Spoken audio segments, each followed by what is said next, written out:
Estamos hablando en esta serie discípulos. Y hablando de discípulos hacemos referencia del maestro de maestros, Jesús de Galilea, el cual es el maestro y el cual nos enseña a vivir una vida no de acuerdo a los valores del mundo, sino una vida de acuerdo a los principios del reino.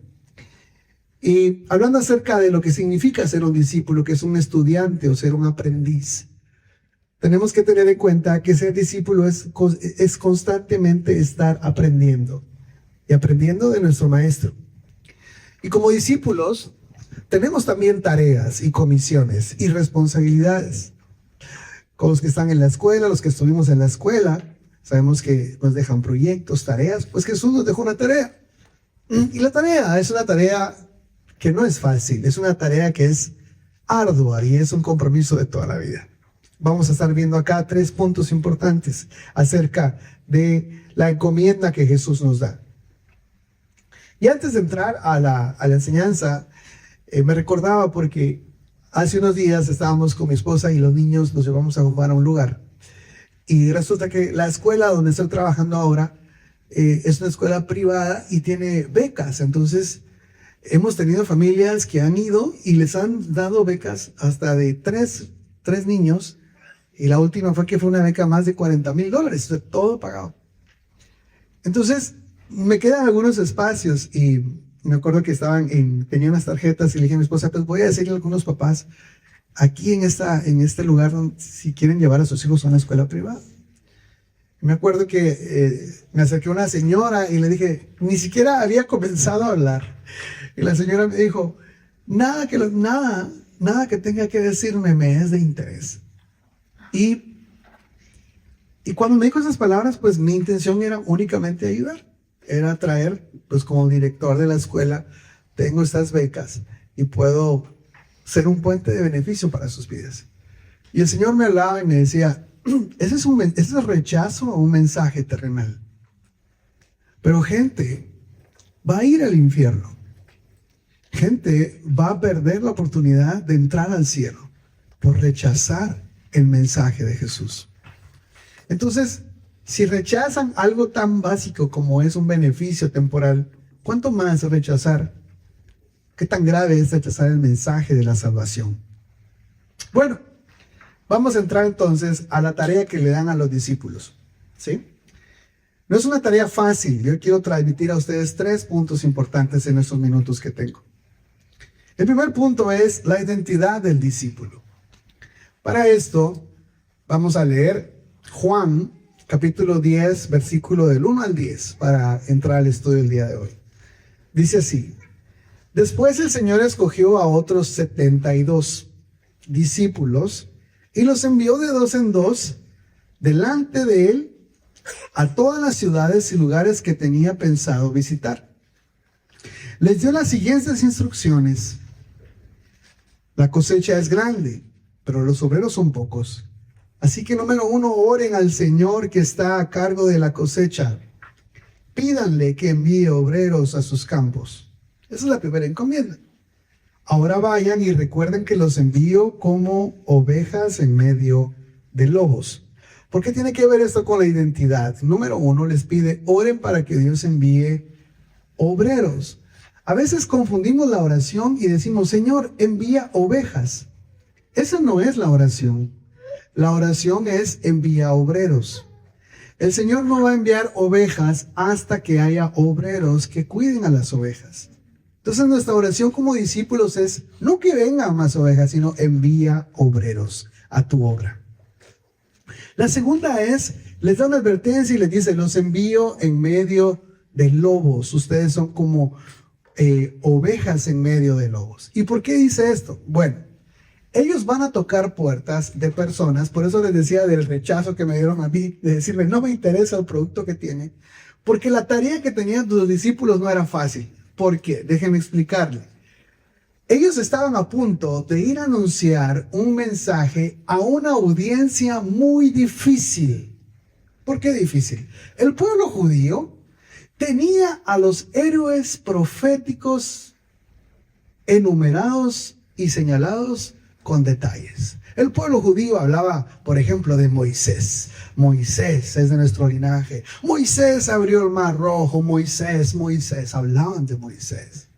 Ellos hablaban de sus héroes. Hablaban de Elías. Elías, el hombre que decapitó a cientos de profetas. El hombre que habló y dejó de llover. Ellos hablaban de sus profetas no como figuras lejanas, como gente que tenía su sangre, que habló su lenguaje, que vivió su cultura.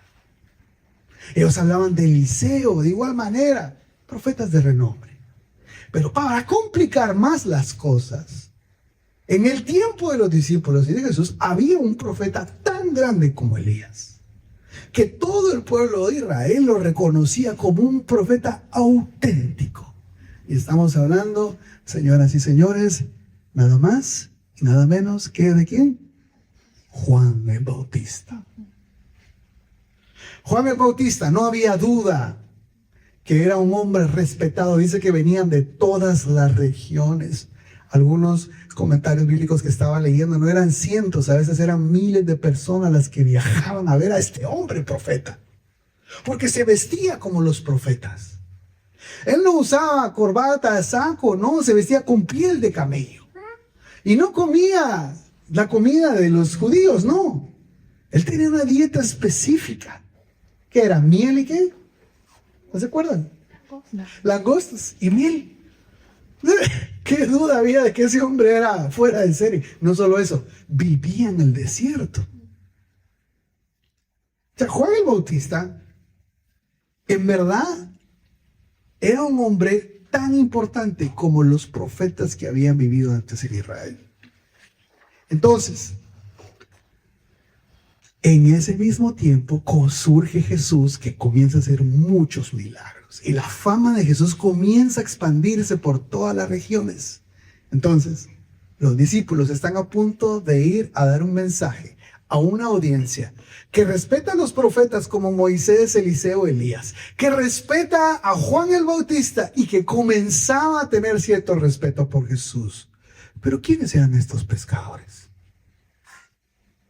¿Cuáles eran sus credenciales? ¿De qué linaje venían? ¿De qué tribu? O sea, ¿cuál era el mérito? ¿Por qué tendrían que escuchar a pescadores, a recaudadores de impuestos? Que habían comenzado a seguir a Jesús hacía menos de 2 años y ya estaban anunciando un mensaje. Cuando Jesús dice, los envío en medio, como ovejas en medio de lobos, es porque no les van a creer. Imagínate Pedro tocando una puerta. O sea, y sale un judío. ¿Sí? ¿Qué le puedo ayudar? Fíjense que, ¿cómo le explico? A ver, primero, ¿quién es usted? Pues mire, yo era pescador y dejé mis redes y allá y luego ahí. ¿Ha oído de Jesús? Sí, pues he oído de él, pero ¿usted quién es? Pues yo soy su discípulo y vengo a decirle que, o sea, qué difícil. Por eso dice los envío en medio de lobos como ovejas, porque no van a creer al mensaje y van a ponerlos a ustedes como un punto de ataque. Los discípulos entonces emprenden esta aventura, pero no solo les dice esto. Miren lo complicado del asunto es que ahora viene el punto 2. Entonces el primer punto es la identidad. Volvamos al punto 1 antes de cerrar. La identidad del discípulo es que la gente va a creer no por las credenciales del mensajero, sino por la importancia del mensaje. En verdad las credenciales aquí no son importantes. En verdad aquí que tanto haya pescado Pedro o no haya pescado no es lo importante. Lo importante es que Dios lo había escogido para llevar el mensaje que transformaría a las personas. La identidad del discípulo no es una identidad propia, no es una identidad basada en mis logros o en mi mérito. La identidad del discípulo es qué tanto aprendo de mi maestro y qué tanto avanzo y creo a las promesas que me da el maestro. Por eso es que en el Evangelio tú vas a encontrar avances y niveles de cristianos de todo tipo. Encontrarás cristianos que llevan 30 años el Evangelio y parecen ser enanos en el Evangelio, con todo respeto, porque nunca han crecido en su enseñanza con Jesús. Y encontrarás personas que llevan 2, 3 años y se enamoran y se apasionan y crecen y dan fruto y comienzan a ser usados de una manera extraordinaria. Porque el maestro no determina el crecimiento del estudiante. Es el hambre del estudiante que determina qué tanto abarca y qué tanto crece en el reino de Dios. Mi identidad no está en si puedo o no puedo. Mi identidad está que todo lo puedo en Cristo que me fortalece. Mi identidad no está en lo que la gente diga de mí, sino lo que Dios dice acerca de lo que yo puedo lograr en Él. Mi identidad está no en mis capacidades, en mis logros, sino creer que Él ha dicho que para el que cree, todas las cosas son posibles.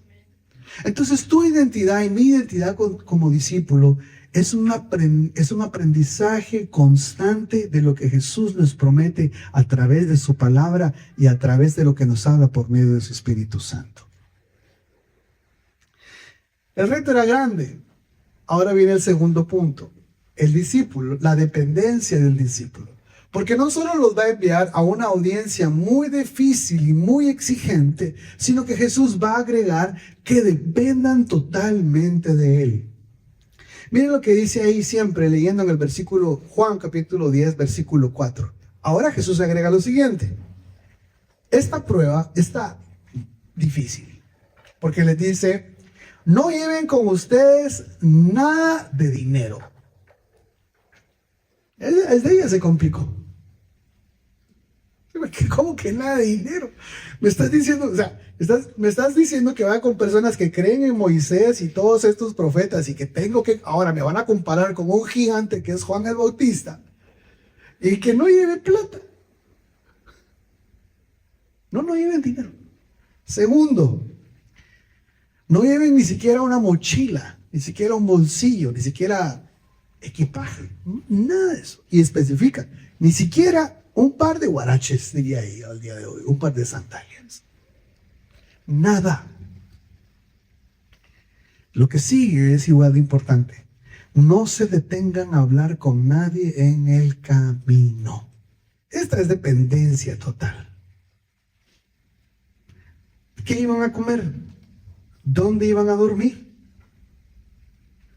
¿Qué aseguraba que su viaje iba a ser cubierto o que iban a tener lo necesario en los días, las semanas que iban a estar anunciando este evangelio? El discípulo tiene que entender que su dependencia es de Dios. Y miren, y mientras yo hacía este mensaje, comencé a recordar. Y yo no sé si usted se va a identificar conmigo, pero yo he experimentado la dependencia de Dios. Me acuerdo de adolescente que no tenía ni cuando yo crecí en Los Ángeles y estaba estudiando, y había veces que no tenía ni para pagar el bus y tenía que caminar. Ya sé, historias ya me siento de los abuelos que comienzan a contar historias, ¿no? Pero le cuento esto. Había domingos que yo tenía que caminar a veces hasta 2 horas para ir a la iglesia. Mi papá tenía un carro, pero como no iba a la iglesia, no me prestaba el carro para ir a la iglesia. Y ahí iba yo con mi Biblia y yo tocaba el piano, entonces me cambiaba y dirán, miren ese muchacho con corbata y caminando 2 horas para la iglesia. El problema era salir de la iglesia. Porque los cultos, las reuniones terminaban a las 11 de la noche. Entonces, era comenzar a caminar y ahora ver cómo hacía para regresar.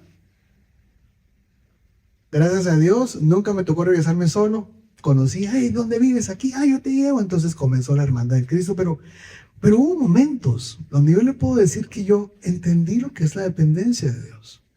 Yo no sé si soy el único. Pero esos momentos de dificultad donde tú dices, ¿por qué me está pasando esto? No puede ser que no tenga ni siquiera $5 para echarle gasolina al carro.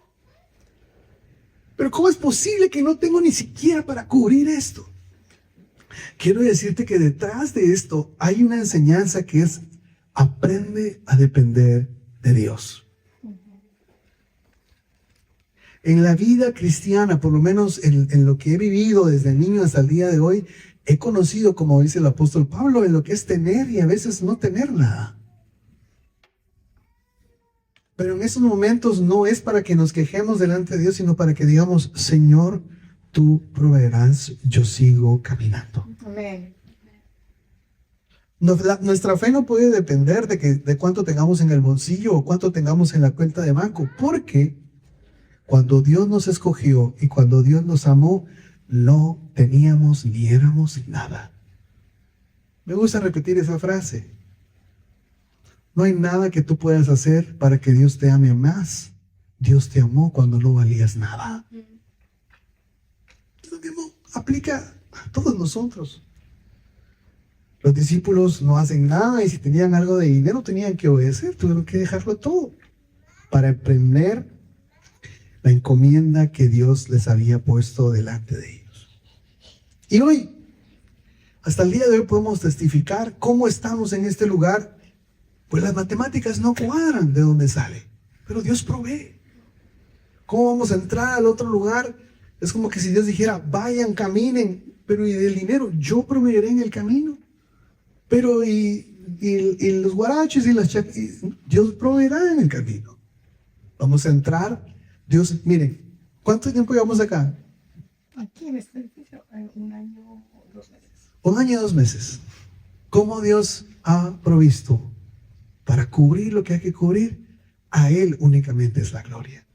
Y al mismo tiempo, en tu casa, en mi casa, no ha faltado nada. La gran comisión no se empieza haciendo cuentas primero, porque entonces nadie lo haría. La gran comisión empieza creyendo que Dios proveerá en el camino. La matemática de Dios es diferente en esta etapa. El punto 2, la dependencia de Dios no es su ausencia. La dependencia de Dios es que aprendas a creer que tienes papá. La ausencia de Dios, los momentos de escasez que tú puedas ver, no es su ausencia. Es que es un proceso para que aprendas a conocer que Él está en control, aún de tu economía, aún de tus finanzas. Lo hemos testificado muchas veces, mi esposa y yo. Nosotros creemos que literalmente Dios hace un milagro en nuestra economía para que a fin de mes todas las cosas estén pagadas. Y Dios ha sido fiel.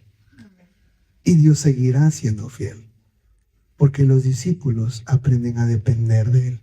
Oiga, y esto no es voluntario. Es un proceso por el que entramos. Es un proceso.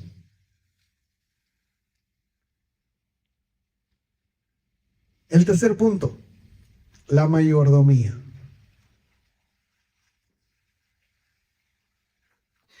Aquí hay un cambio que quiero detenerme para que veamos cómo Jesús va a hacer un cambio de las instrucciones.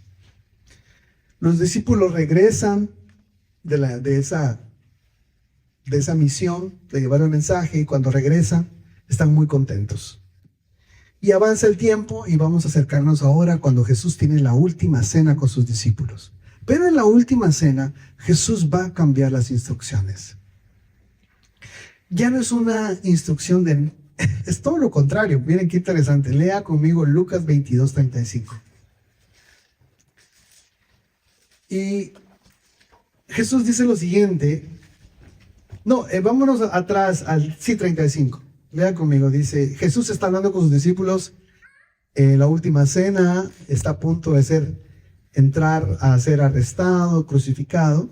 Y Jesús dice, cuando los envié a predicar la buena nueva, otra versión dicen, ¿se acuerdan cuando los envié a predicar la buena nueva? Y no tenían dinero, ni bolso, ni otro par de sandalias. Y Jesús les hace la pregunta, ¿les faltó algo? Y luego ellos responden, no nos faltó nada. Todas esas historias generan como en mi imaginación que hubiera quedado escrito cómo Dios proveyó para los discípulos cuando tocaban a las puertas y dónde se sentaban y cómo nos atendían, qué conversaciones tenían, cuántas personas se arrepentían, cuántos milagros, todo eso no quedó escrito. Pero ellos aquí dicen, no nos faltó nada. Ahora Jesús está a punto de cambiar las instrucciones. Pero ahora les digo, oigan, este es Jesús hablando. Tomen su dinero y su bolso de viaje. Y si no tienen espada, vendan su manto y compren una. Ahora los está capacitando. Si tienen dinero en el banco, agárrenlo todo. Agarren su mochila. Y si no tienen espada, vayan y vendan algo y compren una.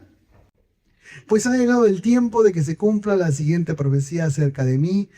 Fue contado entre los rebeldes. Es así que todos los profetas escribieron acerca de mí. Se cumplirá. ¿Cómo es que Jesús ahora cambia la estrategia? Porque el discípulo debe de crecer. Miren, los que son papás, y si un papá le deja a su hijo una herencia, el hijo tiene que llegar a una edad mayor para poder reclamar la herencia. El hijo, aunque tiene todos los derechos de la casa, hay ciertas herramientas, hay ciertos accesos que él no puede tener, no porque el papá no lo ame, sino porque no está listo. No puede agarrar un martillo, se va a golpear, no puede usar las tarjetas de crédito, ni siquiera sabe cómo hacer la transacción. Entonces, nosotros como discípulos de Jesús, se espera de que crezcamos. Al principio les dice, viajen sin dinero, viajen sin bolsillo, viajen sin sandalias, porque yo voy a proveer. Pero ahora Jesús está diciendo absolutamente todo lo contrario. Cambió las instrucciones. Está diciendo, lleven dinero, lleven bolsillo, prepárense. Y si no tienen espada, compren una. ¿Qué está pasando acá?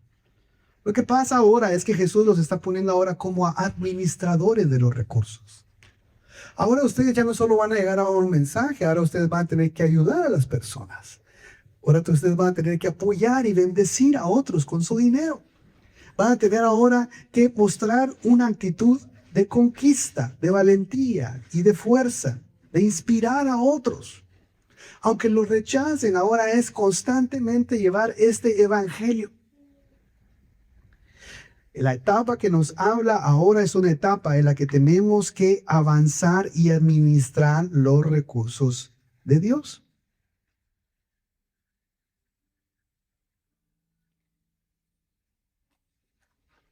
La dependencia no elimina la responsabilidad. La fe no elimina la planeación. Confiar en Dios no significa ser irresponsable. Jesús le enseña que ahora deben de administrar sabiamente los recursos que Dios provee. La madurez espiritual incluye buena administración.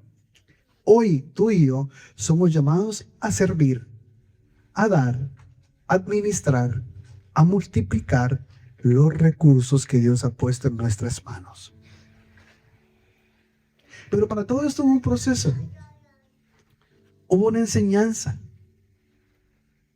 Y ahora los discípulos que tienen el recurso para ir a dar, han aprendido que el dueño del recurso es Dios. Nosotros somos administradores. Nosotros simplemente somos mayordomos de lo que Dios ha puesto.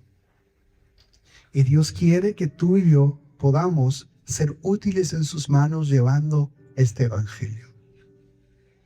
Este evangelio se lleva a través de dar el mensaje de salvación, pero muchas veces también a través de ayudar a otros que no tienen, de compartir a otros. No solo a veces es palabra, a veces también es dar. Y los discípulos entendieron esto. Muchas veces hay personas que están esperando un milagro y tú tienes en tus manos el recurso para que ese milagro se cumpla. Y a veces no es la cantidad. Lo hemos dicho a veces acá con mi esposa. En una de las etapas más difíciles de nuestra vida, Dios personalmente a mí me habló. Yo no tenía trabajo y el lugar donde íbamos no tenía trabajo, nos estábamos moviendo de ciudad. Tenía mi carro, mis niños conmigo, teníamos que manejar 3 días hasta Atlanta. Yo no sabía de qué iba a trabajar ahí. Llegó a un restaurante y Dios me dijo, de aquí en adelante, se lo digo como testimonio, Dios me dijo, cada vez que puedas ir a un restaurante vas a pagar la comida de alguien más y yo te voy a decir a quién. Pareciera contradictorio. Señor, no tengo... Fue la instrucción. Y te quiero decir que las veces que íbamos, yo decía, Señor, esto fue lo que me dijiste, y andaba el mesero y le decía, Mi esposa nunca lo supo hasta creo que meses después. Hasta un día se dio cuenta. Entonces yo decía, Señor, ¿quién es? Y me decía, la familia que está allá. Y llegaba el mesero y le decía, por favor, paguen la comida del que está allá. Ah, es su amigo. No, es su familia. No. Y a veces meseros que me dicen, pero ¿por qué le va a pagar? Que Dios me lo dijo. Y es lo que habló mi corazón, porque yo no sé qué testimonio llegaban a decir a esas familias a su casa. ¿Qué creen? ¿Cómo me fui a comer? Y alguien pagó mi comida. Yo ignoro lo que pasó del otro lado. Pero lo que te quiero decir es que muchas veces el mensaje no solo se da a través de palabras, se da a través de recursos. A personas, amigos, conocidos, incluso personas que no conoces. El dar es una etapa de un discípulo que comienza a crecer. Porque ahora sí le dicen, lleva tu dinero a tu bolsillo. Y la espada, que es la palabra de Dios. Cierra tus ojos ahí donde estás. Yo quiero orar para que esta enseñanza quede en nuestro corazón. Señor, el mensaje que llevamos es un mensaje grande, el más grande de todos. Y ninguno de nosotros está capacitado para hacerlo en términos humanos.